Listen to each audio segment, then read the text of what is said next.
নমস্কাৰ বাইদেউ আঙুলতা বাইদেউক লগ পালোঁ আঙুলতা গতিকে সেই যিসকল বঞ্চিত শোষিত বা দুৰ্বল নমস্কাৰ বনমানুসকল আছাম এডিকা চেনেলটোলৈ আপোনালোক সকলোকে স্বাগতম জনাইছোঁ ইয়াতে এটি বিশেষ কৰ্মশালা চলি আছে ছোৱালী আৰু মহিলাসকলৰ কাৰণে এই কৰ্মশালাটি চলি আছে কি কৰ্মশালা চলি আছে মই আপোনালোকক ভিতৰত গৈ বিতংকৈ জনাই আছোঁ জুবিন দা গাড়ীখন এখন চাওক গাড়ীখন ইছুজু চাওক আপোনালোকক মই দেখাই দি আছোঁ ধুনীয়াকৈ ইতিমধ্যে আমি শিল্পগ্ৰামত উপস্থিত হ'লোঁ শিল্পগ্ৰামত উপস্থিত হৈছোঁ আপোনালোকে ফটোখন দেখিছেই চাগে আঙুলতা বাইদেউ ইয়াত মুখ্য আকৰ্ষণ হিচাপে অৰ্থাৎ মুখ্য উদ্যোক্তা হিচাপে ভূমিকা লৈ আছে আঙুলতা বাইদেউৰ সৈতে আমি সাক্ষাৎকাৰ ল'ম আঙুলতা বাইদেউৰ পৰা কিছু কথা জানিবলৈ বিচাৰিম বাৰু প্ৰথম কথাটো হ'ল ইয়াতে মূলা গাভৰু কাম্য কলা প্ৰশিক্ষণ কৰ্মশালা চলি আছে আৰু এই কাম্য সামাজিক সংস্থাৰ উদ্যোগত সদৌ অসম কাৰাটে সংস্থাৰ সহযোগত এই কৰ্মশালা চলিছে আৰু এই স্থান হৈছে শিল্পগ্ৰাম পাঞ্জাবাৰী গুৱাহাটীত অৱস্থিত 5 দিনীয়া কাৰ্যসূচীৰে অনুষ্ঠিত হৈছে এই কৰ্মশালা যোৱা 4 জুলাইৰ পৰা আৰম্ভ হৈছে আৰু ইয়াৰ সামৰণি সমাৰোহ হ'ব 8 জুলাই তাৰিখে আৰু এই গোটেই সমাৰোহটোত মানে যাৰ যোগা কৰিবলৈ আৰু যিখিনি প্ৰয়োজনীয় ব্যৱস্থা সেই প্ৰয়োজনীয় ব্যৱস্থাখিনি মুখ্য উদ্যোক্তা হিচাপে আঙুলতা বাইদেৱে পদক্ষেপ গ্ৰহণ কৰিছে আৰু লগতে মূলা গাভৰু কাম্য কৰ্মশালা প্ৰশিক্ষণ যিটো চলি আছে ইয়াত সহায় সহযোগিতা আগবঢ়াইছে আৰু তেওঁলোকৰ উদ্যোক্তাসকল হৈছে কাম্য সামাজিক সংস্থা আৰু লগতে সদৌ অসম কাৰাটে সংস্থা সহযোগত এই বিষয়টোৱে সম্পূৰ্ণভাৱে পূৰ্ণাংগ ৰূপ পাইছে আৰু ইয়াৰ কাৰ্যসূচীসমূহ অবিৰতভাৱে বৰ্তমান চলি আছে আজি যিহেতু 6 জুলাই অহাকালিলৈ 7 পৰহিলৈ 8 পৰহিলৈ এই কৰ্মশালা তথা এই প্ৰশিক্ষণ কাৰ্যসূচী চলি থাকিব আৰু জুবিন দা কালিলৈ আহিব বুলি আঙুলতা বাইদেৱে জনাইছে কালি 7 জুলাই দিনাখন জুবিন দাই এই শিল্পগ্ৰামৰ প্ৰশিক্ষণ কাৰ্যালয়ত কাৰ্যসূচীত অংশগ্ৰহণ কৰি জুবিন দাই যিসকলে প্ৰশিক্ষণ লৈ আছে বা যিসকলে এই প্ৰশিক্ষণ কাৰ্যসূচীত অংশগ্ৰহণ কৰিছে তেওঁলোকক বিভিন্ন ধৰণে মন্তব্য আগবঢ়াই আপলোডো কৰিব বুলি আশা ৰাখিছোঁ আৰু লগতে আমি ইতিমধ্যে অডিটৰিয়াম পাইছোঁ অডিটৰিয়ামৰ ভিতৰত মিটিং হৈ আছে মিটিঙৰ কিছু দৃশ্যাংশ আপোনালোকক দেখুৱাবলৈ চেষ্টা কৰিম এভৰিডে নতুন বস্তু থাকিবলৈ চেষ্টা কৰিম তোমালোকক কৈ ফিজিকেলি ফিটটো প্ৰথম বস্তু তাৰপিছত বাকী চিন্তাধাৰা মানুহে যদি কয় যে ফিটনেছ মানে কি মই ফিটনেছ মানে প্ৰথমৰ পজিটিভ চিন্তা একো নহ'লেও দমত থাকিব লাগে দেখিছে বহুত এনেকুৱা মানুহ একো নাহে কিন্তু মোক ইমান ধুনীয়া কথা পাতিব নহয় ইমান পাৱাৰ 2 নম্বৰটো শ্লিপ টোপনি আজিকালি মেক্সিমাম গোটেই ৱৰ্ল্ডত যেতিয়া ষ্ট্ৰক কৰে ৰিচেণ্টলি তেনেকুৱা হিৰইন কৰিব সেইবিলাক মেক্সিমাম ডায়েটৰ কাৰণে নহয় লেক অফ শ্লিপ টোপনি নাহে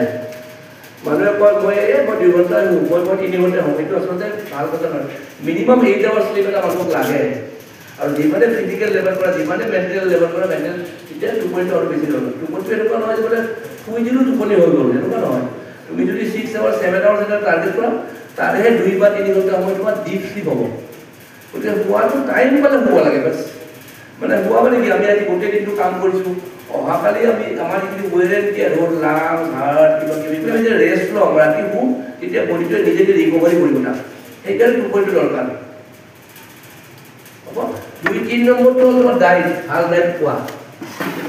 বোলে মানুহ কিছুমান মানুহ আছে যে ৰাতিপুৱা গমেই নাপায়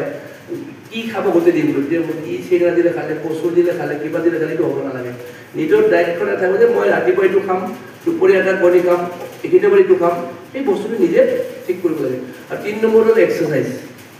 আমাৰ আইডেণ্টিটি হ'ল যে আমাৰ নিজৰ শৰীৰটো বডিটো গতিকে ইয়াক ৰেচপেক্ট কৰাটো আমাৰ দৰকাৰ বডিটোক যেতিয়ালৈ তুমি ৰেচপেক্ট কৰি আছো ঠিক আছে বডি যেতিয়া তোমাৰ ৰেচপেক্ট নকৰিব তুমি পিছত কৰি লাভ নাই আৰু ৰিয়েলাইজ কৰি তোমাৰ যেতিয়া বেমাৰ এটা হ'ব কিবা হ'ব তুমি ছেকেণ্ড কেটেগৰী চিটি যাবা সেইকাৰণে এতিয়াই তোমাক ইমান হাই লেভেল ইমান ধুনীয়া প্লেটফৰ্ম দিছে আমাক আগতে পোৱাই নাছিল আমাক আমি ঘৰৰ পৰা পলাই এক্সাৰচাইজ কৰিছোঁ কিন্তু তোমালোকতো মাতি আনি ইমান ধুনীয়া প্লেটফৰ্ম দি ইমান ডাঙৰ মানুহ চিনাকি কৰাই দিছে তোমালোকে প্ৰাউড ফিল কৰিব লাগে বহুতৰে মন থাকে এইটো নকৰে হ'ব কি কম আৰু কোৱা নাজানা কথা কোৱা মইতো কৈ থাকিলে গোটেই ৰাতি তোমালোক কি ক'বলৈ ক'লে লাভ এইটো কোৱা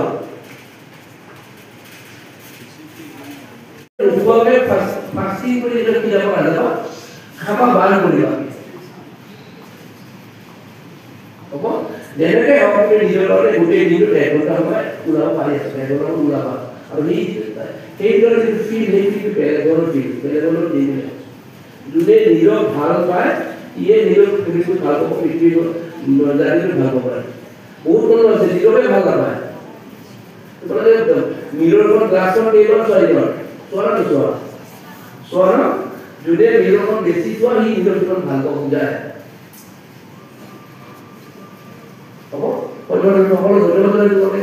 এই সময়খিনি ইমান ধুনীয়াকৈ ইনভেষ্ট কৰাৰ কাৰণে। আৰু কিবা আছে বাইদেউসকলে উচ্চাৰণটো শিকাব, আৰু আমিও যদি কিবা নাজানা বস্তু থাকে আমি শিকাই দিম। ধন্যবাদ। অসমৰ এজন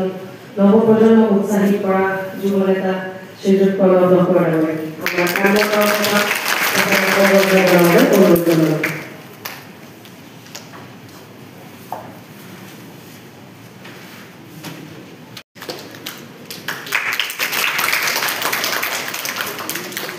আজিৰ অঞ্চলখন বিশেষকৈ মোৰ বাবে বহুত ডাঙৰ এটি মানে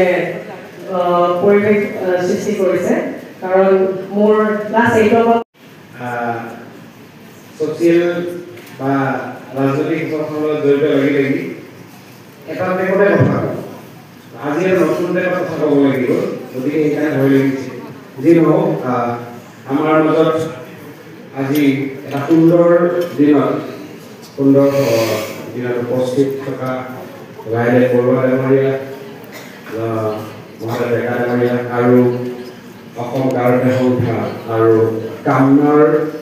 সৌজন্যত অনুষ্ঠিত এই কৰ্মশালাৰ মুখ্য উদ্যোক্তা ভগ্নীপ্ৰতিম আংগুলতা ডেকা ডাঙৰীয়া প্ৰমুখে বিভিন্ন অঞ্চলৰ পৰা আহি উপস্থিত হোৱা মোৰ ভগ্নীসকল বা বাইদেউসকল, আচলতে সময়ত খাইছে, এটা সময়ত একেলগে প্ৰেক্টিচ কৰিছে, গতিকে এই নিয়মানুৱৰ্তিতাটোৱে ভৱিষ্যত জীৱনতো বহুত সহায় কৰে। যেনেকৈ স্কুল কলেজত আমি NCC কৰোঁতে আমাৰ যদি 2% বা 5% আমাৰ পিছৰ জীৱনত বহুতখিনি প্ৰভাৱ পেলায়। গতিকে মই ভাবোঁ এই 4-5 দিনত যি আপোনালোকে শিকিব, এই শিকাখিনিয়ে আপোনালোকক নিজৰ আত্মৰক্ষা কৰাৰ কৌশলৰ লগতে আপোনালোকে অন্য লগগৰাকীকো এই আত্মৰক্ষাৰ কৌশল শিকাব পাৰিব, আৰু লগতে ইয়াত যিটো আপোনালোকে নিয়মানুৱৰ্তিতা শিকিছে, সেই নিয়মানুৱৰ্তিতাটোৱে ভৱিষ্যত প্ৰজন্মৰ বা ভৱিষ্যত জীৱনত আপোনালোকৰ জীৱনত আগবঢ়াই লৈ যোৱাৰ ক্ষেত্ৰত নিজৰ দৈনিক জীৱনত বা যি কৰ্মব্যস্ততাৰ মাজতো যিসকলৰ যিখিনি বহুমূলীয়া বক্তব্য তেওঁলোকে ৰাখিলে, আশা কৰিছোঁ আপোনালোক সকলোকে উৎসাহ আৰু প্ৰেৰণা যোগাব। এতিয়া আমাৰ পৰৱৰ্তী ছেশ্যনলৈকে আমি আগবাঢ়িম। পৰৱৰ্তী ছেশ্যন আগবাঢ়িব পৰা হৈছেনে? আৱাজটো বেছি কমকৈ আহিছে। ছেশ্যন আগবাঢ়িব পৰা হৈছোঁ নাই? গুড। তথাপিও আজি 15 মিনিটৰ ব্ৰেকটো শ্বৰ্ট কৰিলোঁ, 10 মিনিটলৈকে যিসকল ইনষ্ট্ৰাক্টৰ। ইয়াৰ পিছতে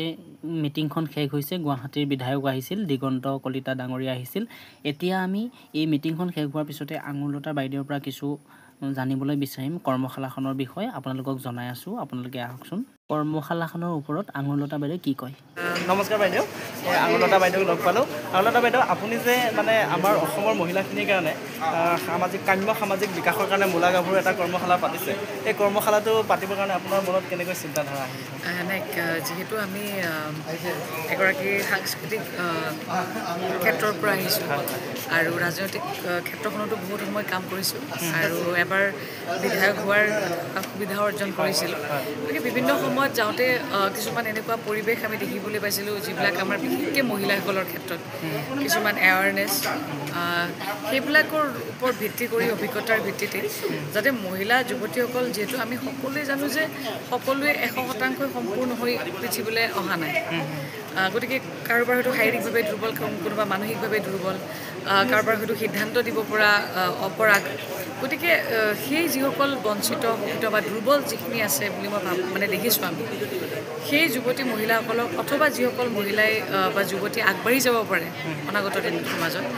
তেখেতসকলৰ কাৰণে মই ভাবিলোঁ যে বৰ্তমান সমাজৰ লগত সংগতি ৰাখি যে এটা আত্মসুৰক্ষাৰ কৌশলৰ ওপৰত, যিহেতু আত্মসুৰক্ষাৰ কথাটো আমাৰ প্ৰায়ভাগে আমি সমাজত বিভিন্ন ধৰণৰ দেখি থাকোঁ,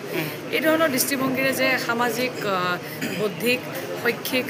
আধ্যাত্মিক বিকাশ কৰি পেলাই যাতে স্বাৱলম্বিতা হৈ এগৰাকী মহিলাই নিজৰ সিদ্ধান্ত নিজেই ল'ব পাৰে জীৱনৰ সমাজত জীয়াই থাকিব পাৰে এই এটা উদ্দেশ্য আগত ৰাখি পেলাই বৰ্তমান আমি কাম্যৰ প্লেটফৰ্মত প্ৰথম এটা অনুষ্ঠান কৰিছোঁ যে কেৰাটে এছ'চিয়েশ্যনৰ সহযোগত আমি এটা সমৰ কলাৰ প্ৰশিক্ষণ 5দিনীয়া কাৰ্যসূচী লৈছোঁ আৰু ইয়াতে প্ৰত্যেকগৰাকী আমাৰ প্ৰায় 40খনমান কলেজৰ শিক্ষাৰ্থী আছে গৰাকী তেখেতসকলক আমি চেষ্টা কৰিছোঁ কেৰাটে 5 দিনত কেতিয়াও শিকিব নোৱাৰে সম্পূৰ্ণৰূপে কিন্তু কিছুমান সেল্ফ ডিফেন্সৰ যাতে কিছুমান কৌশল তেওঁলোকে শিকিব পাৰে প্লাছ আমি তেওঁলোকক লিগেল ছাইডটোতে হওক বা ফিজিকেলি আমি কিয় ফিট হ'ব লাগে য়োগা মেডিটেশ্যন এইবিলাক গোটেই বস্তুবিলাকৰ আমি আভাস দিয়াৰ চেষ্টা কৰিছোঁ গতিকে আশা ৰাখিছোঁ যে ইয়াৰ পৰা ছোৱালীবিলাকে এটা সম্যক জ্ঞান লৈ যাব জীৱনটো কেনেকৈ তেওঁলোকে পৰিকল্পনাৰ ভিত্তিত আগবঢ়াই লৈ যাব লক্ষ্যস্থানত কেনেকৈ উপনীত হ'ব এইখিনি আমাৰ মেইনলি বিষয় আপোনাক বহুত ধন্যবাদ জনাব লাগিব আপুনি অসমৰ কাৰণে অসমৰ ল'ৰা ছোৱালী মানে বিশেষকৈ ছোৱালীখিনিৰ কাৰণে যিহেতু নাৰী নিৰ্যাতনৰ বিভিন্ন ধৰণৰ ঘটনা আমাৰ দৃষ্টিগোচৰ হয় গতিকে আপোনাক অশেষ ধন্যবাদ জ্ঞাপন কৰিব লাগিব যে আপুনি অসমৰ নাৰীখিনিৰ কাৰণে সকলোৱে পাৰিব যিহেতু ছোৱালীয়ে নহয় অকল থাকে বোৱাৰীসকলেও পাৰিব চাগে আৰু আপুনি যে 40খনমান কলেজৰ কথা কৈছে আৰু পাৰিবনে নাই আৰু যদি আহিবলৈ এতিয়া বহুত কলেজৰ পৰা ফোন আহি আছে উজনি অসমৰ পৰা হওক বা নামনি অসমৰ পৰা হওক ফোন আহি আছে যে এই অনুষ্ঠান আপোনালোকে আমাৰ ঠাইতো আহি কৰক গুৱাহাটীত হ'লে দূৰ হৈ যায় আহিব নোৱাৰে গতিকে এতিয়া পিছৰ পৰ্যায়ত চিন্তা কৰিম আমি এছ'চিয়েশ্যনৰ লগত কথা পাতি যে কেনেকৈ উজনি অসমত বা নামনি অসমত কিছুমান জোন ৱাইজ আমি কৰিব পাৰোঁ তাৰ কাৰণে আমি প্ৰয়াস কৰিম ধন্যবাদ থাকিল বাইদেউ আপোনাৰ কথাখিনিৰ কাৰণে আপোনাৰ এই কামটো মানে আপুনি যিটো পদক্ষেপ লৈছে এই পদক্ষেপটো অসমতেই নহয় গোটেই ভাৰত বিখ্যাত হওক আৰু লগতে মানে বিশ্বৰ মানচিত্ৰটো বিশ্বৰ দৰবাৰত যেন প্ৰতিষ্ঠা হয় ধন্যবাদ থাকিল আপোনাৰ কাৰণে আৰু আমি শুভকামনা জনালোঁ আপোনাক